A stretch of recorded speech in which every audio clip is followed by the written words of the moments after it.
Down mystery lane আপনাকে স্বাগত জানায়। ভিন্ন স্বাদের রহস্য গল্প পেতে লাইক, শেয়ার এবং সাবস্ক্রাইব করুন আমাদের official YouTube channel down mystery lane. এই সপ্তাহেই আমরা পূরণ করেছি আমাদের ২৫০০ সাবস্ক্রাইবার। এজন্য প্রত্যেক শ্রোতা বন্ধুকে জানায় আমাদের পক্ষ থেকে আন্তরিক ধন্যবাদ। আজ আপনারা শুনবেন তাপস ঘোষের লেখা বিট্টুর বিপদ। তাপস ঘোষের বেড়ে ওঠা মেদিনীপুর জেলার রামনগরে। তারপর পিতার কর্মসূত্রে চলে আসেন বসিরহাটে। ছোটবেলা থেকেই লেখালেখির প্রতি আগ্রহ ছিল প্রবল। ছোট গল্প, কবিতা, নাটক থেকে শুরু করে উপন্যাস সবেতেই তার অবাধ বিচরণ। তার লেখা নাটক সম্প্রচারিত হয়েছে বিভিন্ন রেডিও চ্যানেলে। ছাউনি নামে ছোটদের জন্য একটি পত্রিকাও প্রকাশিত হয় প্রতি বছর। সম্পাদনা করেছেন মলাটে রহস্য নামের একটি রহস্য বইও। লেখককে আন্তরিক ধন্যবাদ আমাদের এই প্রচেষ্টায় সাথে থাকার জন্য। আজকের গল্প পাঠে সময়, প্রীতান, নন্দিতা, তমাল, পিনাকি, সঞ্জিত, তাপস এবং আমি মনোতোষ। সম্পাদনা তমাল। পোস্টার ডিজাইন ও সামগ্রিক পরিচালনায় মনোতোষ। শুরু হচ্ছে আজকের গল্প তাপস ঘোষের লেখা বিট্টুর বিপদ।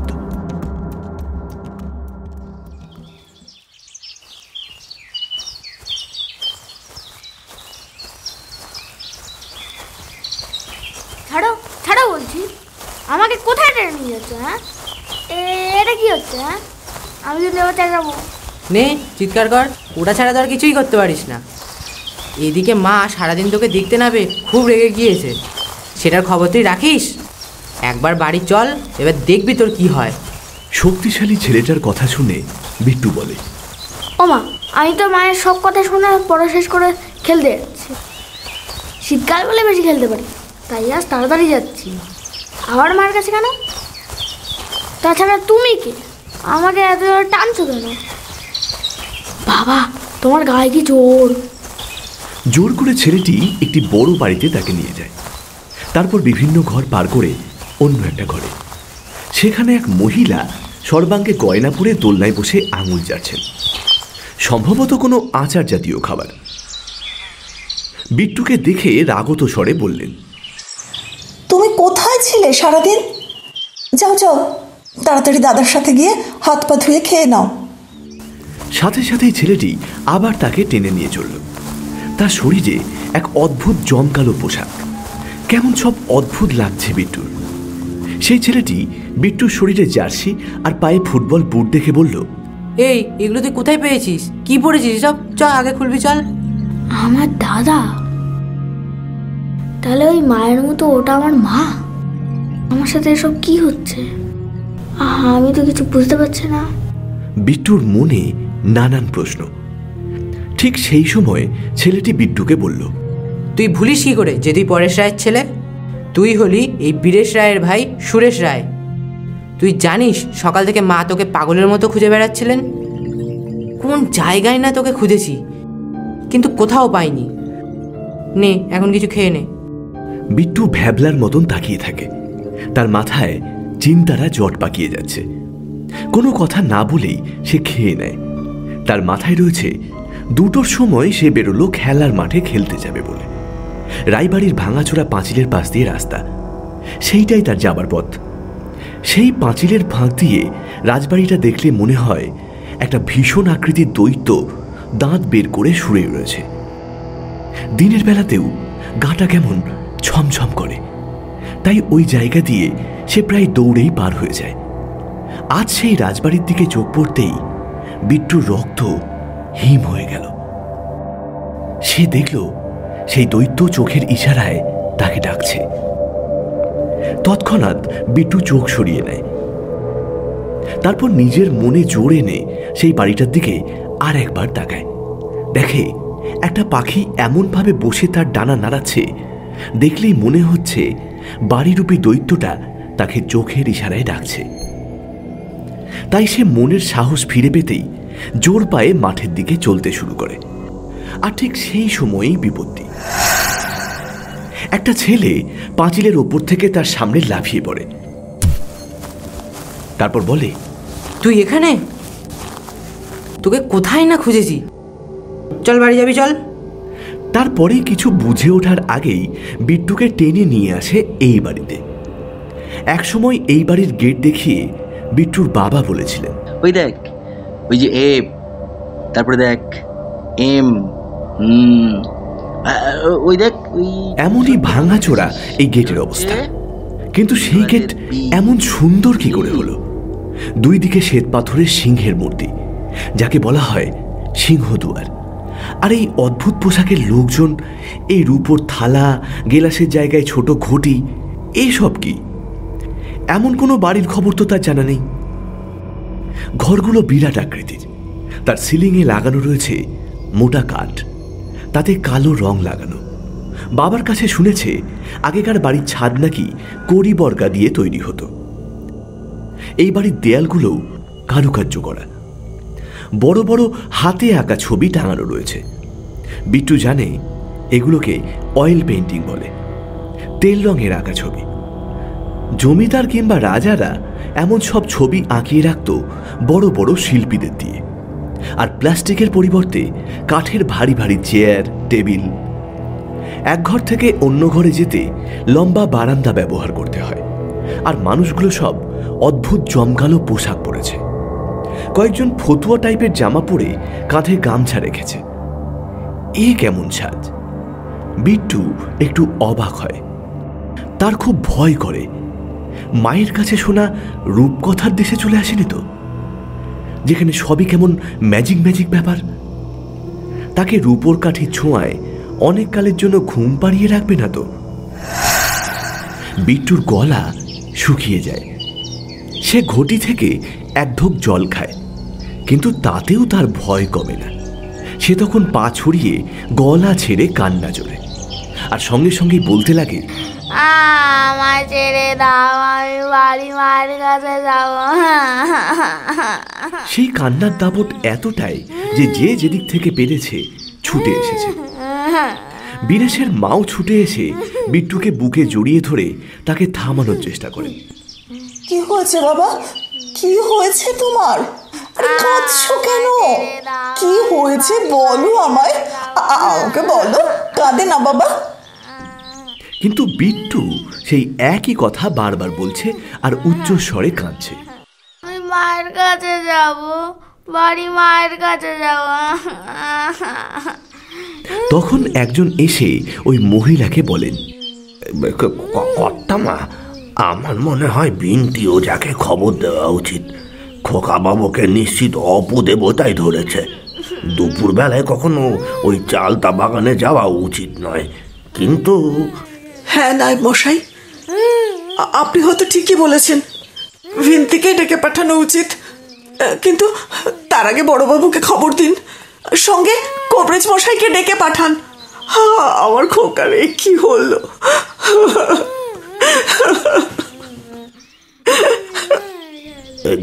যে আগে নায়েব মশাই চলে যান তার কর্তা মাকে নমস্কার করে।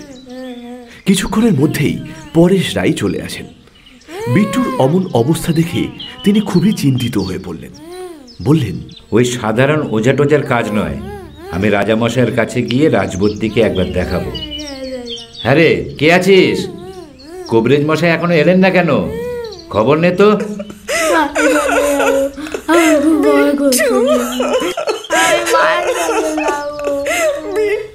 এদিকে সেই মহিলাও বিট্টুর সাথে উচ্চ স্বরে কাঁদতে শুরু করেছেন। এই দেখে বিরক্ত হয়ে পরেশ রায় চলে যান।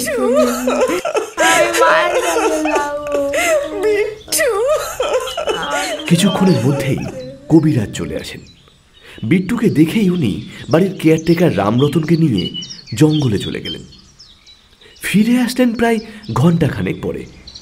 এসেই বড় পাথর বাটি নিয়ে কি সব পাতা লতা বাটতে শুরু করলেন।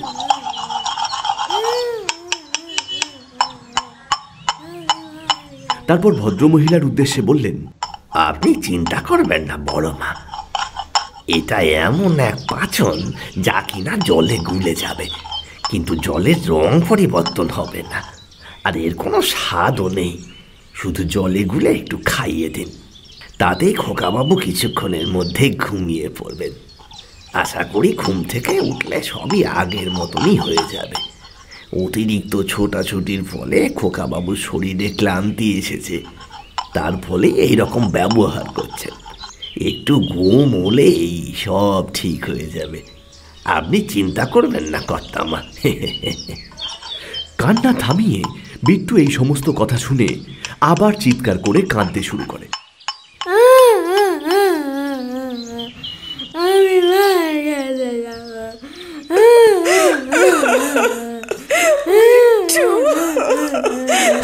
ভদ্রমহিলা বিট্টুকে কিছুতেই থামাতে পারছে না। বিট্টু কাটা ছাগলের মতো ছটফট করছে, একই কথা বলে চলেছে আর সমানে কেঁদে চলেছে। ভদ্রমহিলা কবিরাজকে তার পাঁচন তাড়াতাড়ি করার নির্দেশ দেন। মা ঠাকুরনের নির্দেশ মতন কবিরাজ তার কাজের গতি বাড়িয়ে দেন। এদিকে রায়বাড়ির সবাই বিট্টুকে নিয়ে ব্যতিব্যস্ত। কেউ জল আনছে, কেউ বা মাথার কাছে দাঁড়িয়ে বাতাস করছে, কেউ কর্তামায়ের হুকুম তামিলের জন্য পাশে দাঁড়িয়ে রয়েছে। বিট্টু কিন্তু কান্না থামায়নি। বীরেশ তার ছোট ভাইয়ের অমন অবস্থা দেখে ভয় পেয়ে দরজার একপাশে চুপটি করে দাঁড়িয়ে রয়েছে। সে ভাবছে তার কপালে হয়তো খুবই দুর্ভোগ আছে। এদিকে কবিরাজ মশাই তার পাঁচন তৈরি করে ঘটিতে জল ভরে তাতে সেই পাঁচন মিশিয়ে কর্তামায়ের হাতে দিয়ে ইশারায় তাকে খাইয়ে দিতে বললেন। কিন্তু সেই জল খাওয়াতে গিয়ে আর এক বিপত্তি। বিট্টু কিছুতেই সেটা খাবে না। সে দাঁতে দাঁত চেপে রয়েছে তার সর্বশক্তি। উপায়ান্তর না দেখে ভদ্রমহিলা সবাইকে ডেকে বিট্টুকে চেপে ধরে জোর করে তার গাল ফাঁক করে সেই জল খাইয়ে দিলেন। বেচারা বিট্টু আর কি করে, সেও সেটা খেয়ে নিয়ে আগের মতোই চিৎকার করে কাঁদতে লাগলো। বেশ খানিক্ষণ পার হবার পরও বিট্টু কিছুতেই ঘুমোচ্ছে না দেখে কর্তামা খুবই দুশ্চিন্তায় পড়লেন। উনি কবিরাজের দিকে কেমন অসহায় দৃষ্টিতে তাকিয়ে রইলেন। কবিরাজ কেমন ভ্যাবা চাকা খেয়ে হাতের তালুকে সামনের দিকে রেখে তার কর্তামাকে আশ্বস্ত করলেন। তারও খানিক্ষণ পরে বিট্টু অঘরে ঘুমিয়ে পড়ল।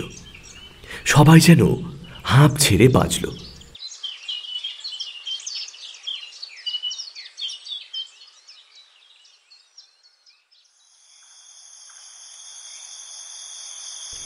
কর্তাবাবু এদিকে নায়েব মশাইকে নির্দেশ দিয়েছেন, নায়েব মশাই, কাল যেন সকাল সকাল পালকির ব্যবস্থা হয়।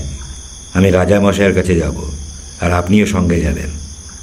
এই শুনে কর্তামা পরেশ রায়কে বললেন, রাজবুদ্ধিতে কি কাজ হবে? খোকাকে নিশ্চয়ই ভূতে। মুখের কথা মুখেই থাকলো। পরেশ রায় বললেন, যা বোঝো না তা নিয়ে কথা বলো না। রাজবুদ্ধি যে সে বুদ্ধি নন, সাক্ষাৎ ধন্বন্তরী। রাজা মশাই আমার অনুরোধ রাখবেন কিনা সেইটাই শুধু আমার এখন চিন্তা। এরপর আর কোনো কথা এগোয়নি।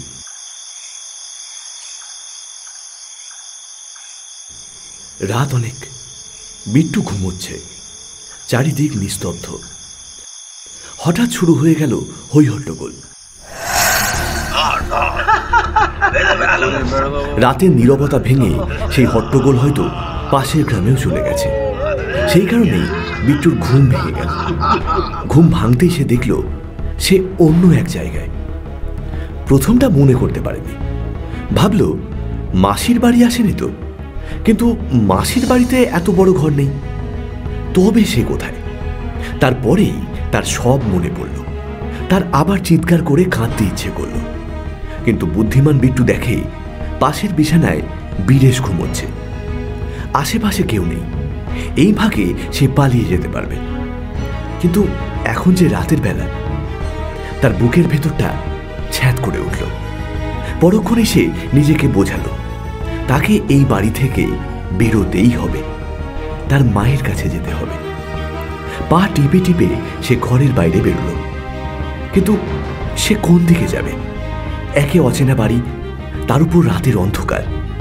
তাই খানিক ভেবে সে লম্বা বারান্দা দিয়ে ডান দিকে হাঁটতে শুরু করল।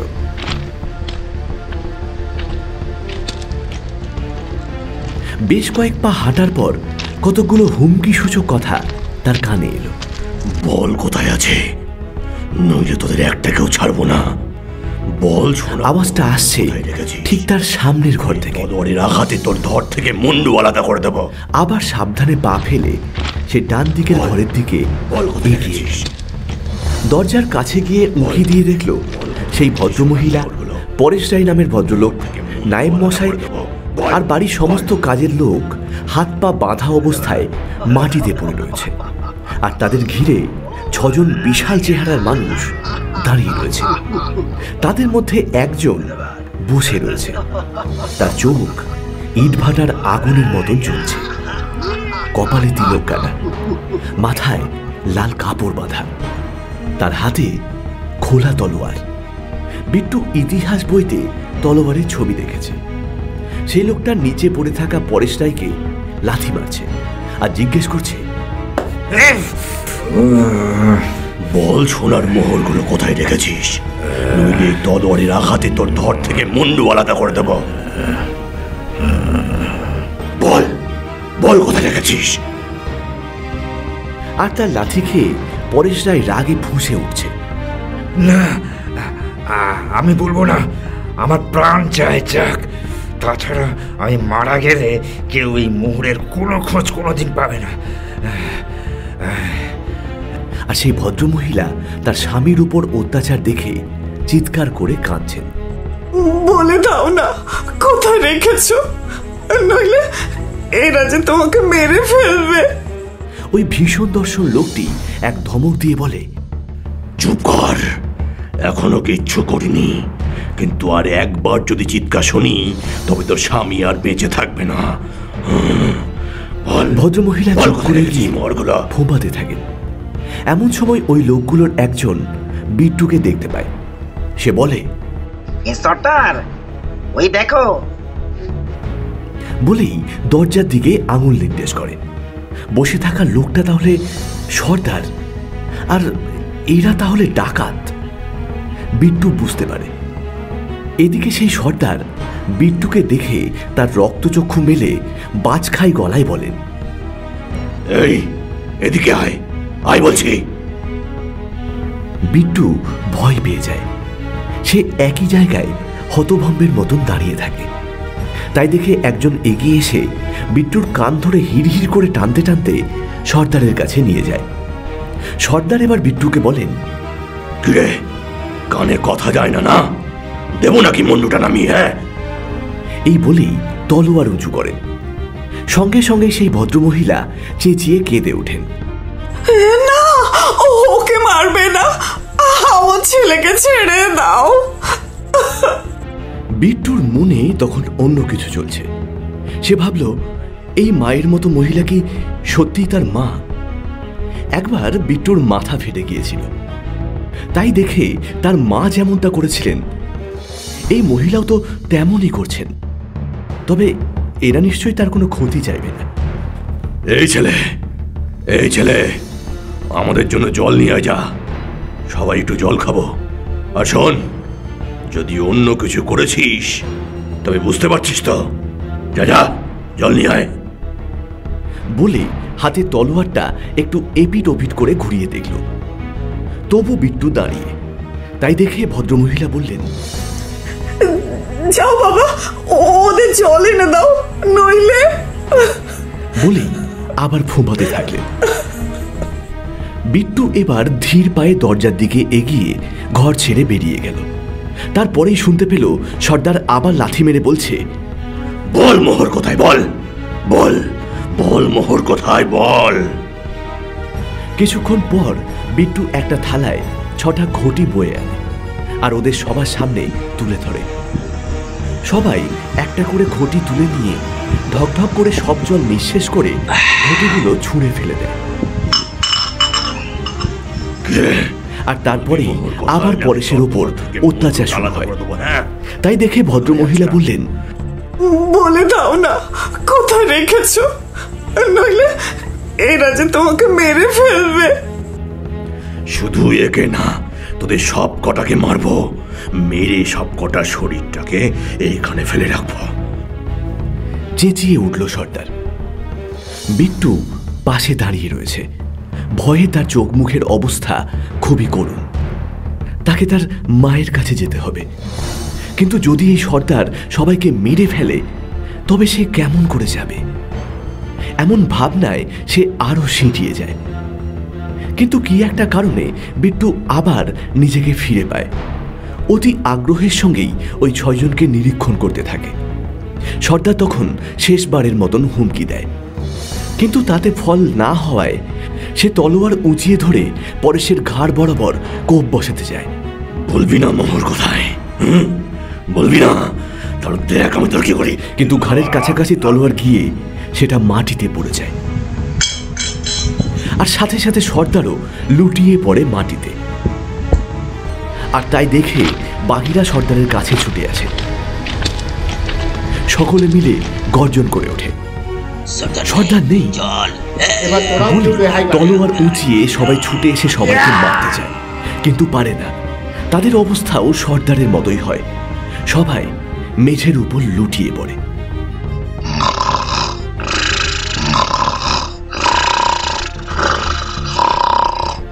তাই দেখে বিট্টু হাততালি দিয়ে লাফিয়ে ওঠে আর বলে, কি মজা কি মজা, কাজ হয়েছে। তারপরই পরেশ রায় আর সেই ভদ্রমহিলার বাঁধন খুলে দেয়।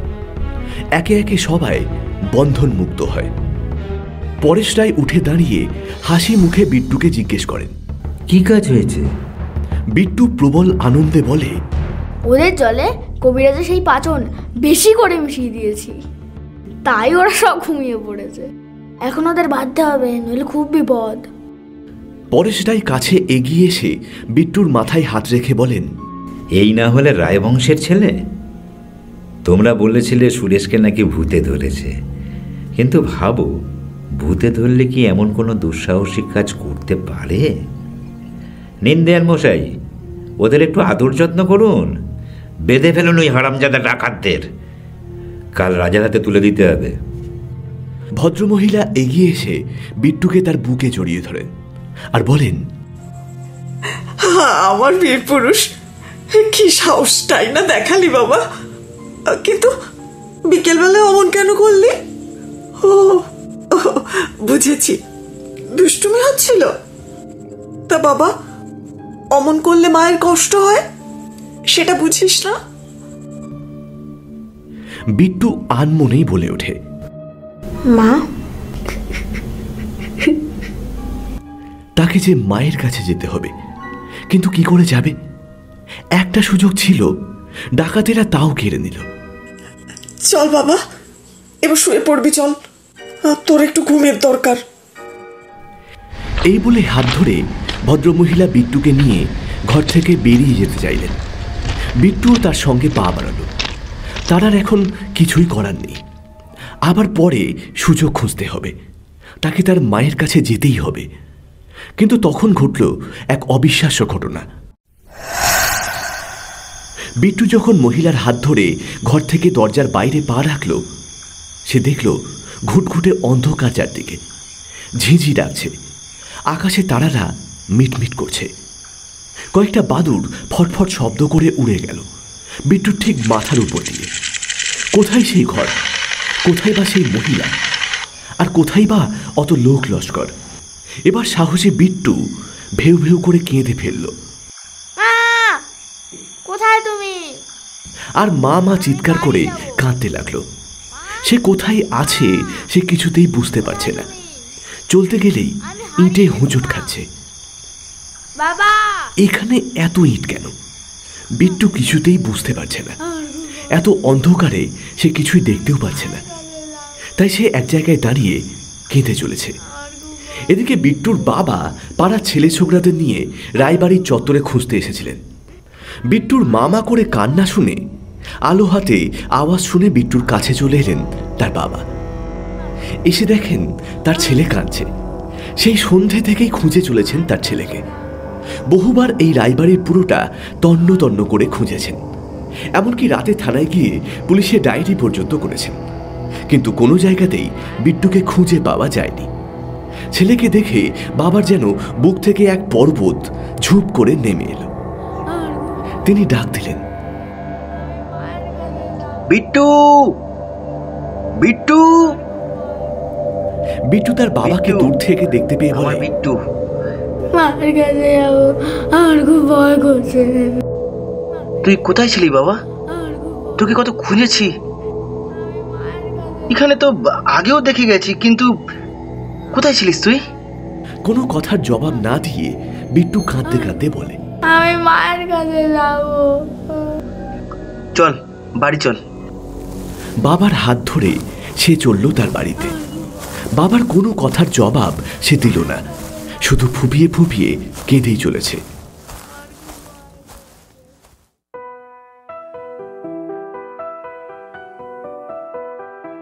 বাড়ি গিয়ে দেখে মা দরজা খুলে বসে রয়েছেন। কেঁদে কেঁদে তার চোখ ফুলে গিয়েছে। ঘরে আরো কিছু পাড়ার মানুষ রয়েছে। বিট্টু সোজা মা বলে ঝাঁপিয়ে পড়ল তার মায়ের বুকে, আর কেঁপে কেঁপে উঠতে লাগলো। সাথে হাপুস নয়নের কান্না, সাথে তার মাও কেঁদেই চলেছেন। ঘর ভর্তি মানুষ দেখল মা ছেলের মিলন। সবাই চলে গেল যে যার মতন মন্তব্য করে। বিট্টু তখনও তার মাকে জড়িয়ে রয়েছে।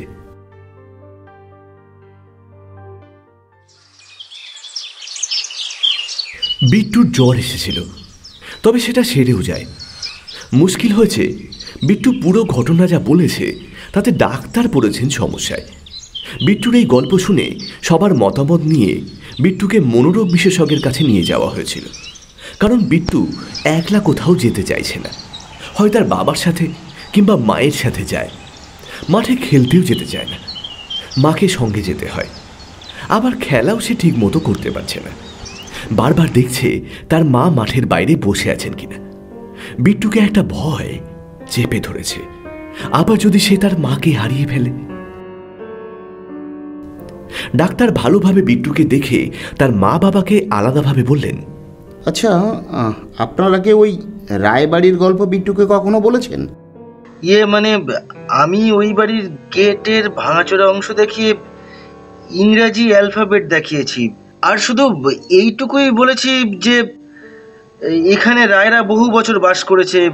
কিন্তু আমি নিজেই এই বাড়ির কোনো ঘটনা জানি না, সেখানে ওকে কি করে বলবো? তাহলে ইলিউশন হবে। কল্পনায় সমস্ত কিছু ও যেন নিজের সামনে দেখছে, এটাই এই রোগের লক্ষণ। ওকে কিন্তু অনেকবার একই জায়গায় খুঁজেছি, তখন কিন্তু সেখানে পাইনি। কিন্তু এত রাতে তাকে ওই রায়বাড়ির ভিতর থেকে পাবো, এটা ঠিক যেন মিলছে না। তাছাড়া বিট্টুর কল্পনা শক্তি কিন্তু খুব কম। সেটা আমাদের এই সমাজ আর শিক্ষা ব্যবস্থার দান অবশ্য। সেক্ষেত্রে ইলিউশন না মানে তাহলে এক কাজ করুন, কোথা থেকে ঘুরে আসুন বেশ কিছুদিন। আর তাতে যদি না হয়, ভয় যদি না কাটে, এক কাজ করুন, আপনারা বাড়ি চেঞ্জ করুন। আপনারা তো ভাড়া থাকেন, খুব একটা অসুবিধা হওয়ার কথা নয়। ঠিক সেই সময় বিট্টু দরজা ঠেলে ভেতরে ঢোকে। ডাক্তারের উদ্দেশ্যে বলে, আমি মিথ্যে বলছি না, আপনি চলুন ওই রায়বাড়ির পূব দিকে। ওই যে মাটির তলায় একটা গুপ্তকুটি আছে, ওইখানে ওইটার উপরে এখন একটা ঘর আছে, তবে সেটা ভেঙে গেছে। ওটা নাকি দেউল ঘর ছিল। সেই গুপ্তকুটিতে একটা বড় সিন্ধুক আছে, তার চাবি সিন্ধুকের পিছনে একটা হুকে ঝুলানো আছে, আর সিন্ধুকের মধ্যে প্রচুর মোহর। চলুন দেখে আসি। আমি কিন্তু একটুও মিথ্যে কথা বলছি না। ডাক্তার জিজ্ঞাসা করেন, তুমি জানলে কি করে? বিট্টুর সোজা সাপটা জবাব, পরেশ সাহেব বলেছেন আমার কানে কানে। ডাক্তার এবার বিট্টুর বাবাকে বলেন, শুনুন, আমি যা বললাম আপনারা সেটা করুন। না ডাক্তারবাবু, আমার ছেলে কিন্তু এত বানিয়ে বলতে পারে না। দেখুন, আমার কিছু পরিচিতি আছে, তার মাধ্যমে আমি ব্যবস্থা করছি। ওখানে খুঁড়ে কিছু পাওয়া যায় কিনা, তাছাড়া যদি পাওয়া যায় তবে সেটা তো দেশীয় সম্পত্তি না। আপনাকে কিন্তু ওখানে যেতে হবে, না বলতে পারবেন না কিন্তু।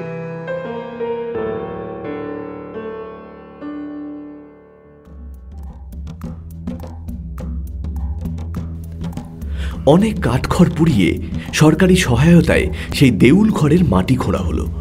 জেলা শাসক, স্থানীয় ওসি আর এমএলএ এমপির সামনে পুরো কাজ সম্পন্ন হয়। সঙ্গে সেই ডাক্তারবাবুও ছিলেন। খুঁড়তে খুঁড়তে সত্যিই পাওয়া গেল মাটির নিচে গুপ্ত ঘর। সিঁড়ি দিয়ে প্রত্যেকেই খুব সাবধানে নামলেন। ঘরটার আয়তন খুব ছোট নয়, এখনকার 10-12 মাপের ফ্ল্যাটের ঘর। আর সেই ঘরে সত্যিই একটা সিন্দুক দেয়াল ঘেঁষে দাঁড়িয়ে রয়েছে বহু কাল ধরে। জেলা শাসক নিজেই সিন্দুকের পিছনে খোঁজ করতে বললেন, চাবির দেখা পাওয়া যায় কিনা তার জন্য। পিছনে হাত বাড়িয়ে কয়েকবার এদিক ওদিক ঘোরাতেই পাওয়া গেল একটা হুকে ঝোলানো চাবি। বিট্টুর সব কথা অক্ষরে অক্ষরে মিলে যাচ্ছে দেখে সবাই অবাক। চাবিটা সিন্দুকের নির্দিষ্ট জায়গায় লাগিয়ে একবার মোচড় দিতেই কট করে একটা শব্দ হলো। বোঝা গেল সিন্দুকটা খুলে গিয়েছে। কিন্তু সিন্দুকের কপাট ধরে খুলতে গিয়ে সবার কাল ঘাম ছুটল, কিন্তু কপাট খুলল। বিট্টু এতক্ষণ কেমন ঘোরের মধ্যে ছিল। সবার কায়িক পরিশ্রম দেখে হঠাৎ সে বলে উঠল, তোমরা কি করছো? অমন করে না। সিন্দুকের কবজা ধরে নিচের থেকে হ্যাঁচকা টান দাও, দেখবে খুলে যাবে। যেমনি বলা তেমনি কাজ। কবজা ধরে নিচের দিকে হ্যাঁচকা টান মারতেই কপাট একটা অন্যরকম শব্দ করে নিজে থেকেই খুলে গেল। আর তখনই এক সোনালি দুতিতে সারা ঘর ভরে উঠল। সবার চোখে তখন চরম বিস্ময়। কেউই কোনোদিন সোনার মোহর কি সেটা নিজের চোখে দেখেনি। আজ তাদের চোখ সার্থক হলো। সেখানে এত পরিমাণে মোহর রয়েছে যে একটা রাজ্যের অনায়াসেই উন্নতি করা যায়। বিট্টুর বাহাদুরি আর সরকারকে এত ঐশ্বর্য পাইয়ে দেওয়ার জন্য সরকারি পুরস্কার হিসেবে বিট্টু একটা বিশাল পরিমাণের অর্থ পেল। তাতে তাদের নিজস্ব জমি বাড়ি সবই হলো। তাছাড়াও উদ্বৃত্ত রইল অনেকখানি। রায়বাড়ির আর কোনো উত্তরাধিকার না থাকার জন্য সেই ধ্বংসাবশেষকে সরিয়ে সেখানে এক হাসপাতাল গড়া হয়েছে। বিট্টুর তারপর থেকে আর কোনোদিন ভয় করেনি। সে এখন ইঞ্জিনিয়ারিং পড়ছে। ওকে ওর ভয়ের কথা মনে করালেই সে এখন মুচকি হাসে।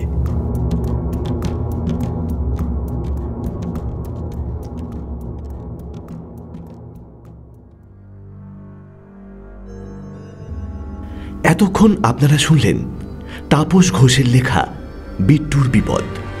আজকের গল্প পাঠে ছিল সময়, প্রীতান, নন্দিতা, তমাল, পিনাকি, সঞ্জিত, তাপস এবং আমি মনোতোষ। সম্পাদনা তমাল।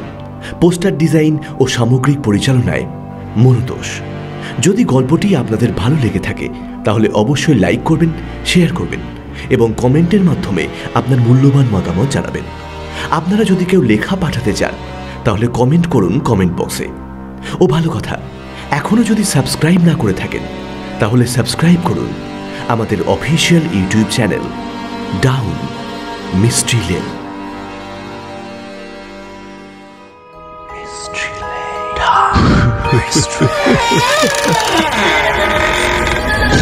Down